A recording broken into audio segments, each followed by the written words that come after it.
পূজা পূজা পূজা পূজা কি হয়েছে? আমি চাকরি পেয়েছি। সবার মুখে মিষ্টি ঠুসে দিও, নাইলে আবার নজর লাগবে। যাই বলুক মনে কিছু করো না, এবার দেখবা সংসারটা ভালোভাবে চলবে।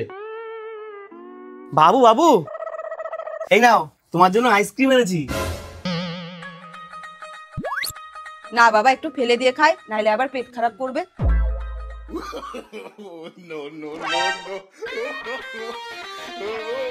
কিরে দিদি, আমি রান্না করছি, তুই বাসনগুলো ধুয়ে ফেল। আমার বর এখন চাকরি করে আর আমি বাসন ধোবো? ওরে তোর পাপ হবে পাপ। তাহলে তোর বর যখন চাকরি করতো না তখন তো তুই পাপ করেছিস। বাবু ওই দেখ চলে এসেছে, আজকে আবার একটা সোনার চেন আনার কথা। কি করছেন, এনেছো? না গো, আমার চাকরিটাই চলে গেছে। এইবার কেমন লাগে? সর, যা আমার জন্য এক কাপ চা করে নিয়ে আয়। এর জন্যই বলে অহংকার পতনের মূল। চলে এসো। আজকে তোমার জন্য কতগুলো কথা শুনে গেল। আচ্ছা তুমি কি করতে পারো, কোন কাজটা ভালো করে করতে পারো বলো তো?